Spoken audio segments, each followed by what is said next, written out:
Hey y'all! If y'all love Dolly Parton and who doesn't, then you're in for a treat. Today I'm sharing Dolly Parton's famous Stampede Soup recipe, and guess what? You can make it in just 20 minutes.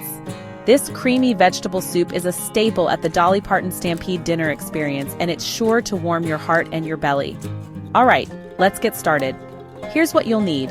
1 1/4 cups of frozen mixed vegetables, 1/4 cup of unsalted butter, 1/4 cup all-purpose flour, 1/2 teaspoon onion powder, 1/2 teaspoon garlic powder, 1/4 teaspoon white pepper, 2 1/2 cups low-sodium chicken broth, 1 cup of heavy cream, kosher salt to taste, 1/4 cup chopped fresh parsley, and lemon wedges for serving. First, cook those frozen vegetables according to the package directions. Once they're done, drain them and give them a fine chop.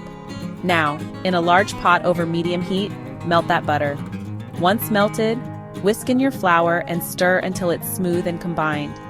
Keep cooking and whisking until it's a deep golden color, which should take about 4 to 5 minutes.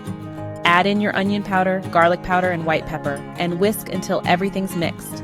Now, slowly whisk in your chicken broth and bring it to a boil over medium-high heat. Keep whisking slowly and constantly. Once it's boiling, reduce the heat to medium to maintain a simmer. Cook it, whisking occasionally, until it's slightly thickened, which should take about 10 minutes. Now, stir in your cooked vegetables and heavy cream. Season to taste with some kosher salt. Portion your soup into bowls, garnish with that fresh parsley, and serve each bowl with a lemon wedge. And there you have it, Dolly Parton Stampede Soup. It's creamy, comforting, and absolutely delicious.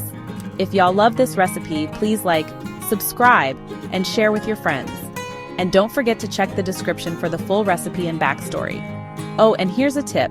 If you want even more flavor, swap out the onion powder for 1/2 cup of finely chopped onion and the garlic powder for 1 or 2 cloves of minced garlic. Just cook them in the butter before making your roux. Thanks for watching, y'all. Until next time, happy cooking.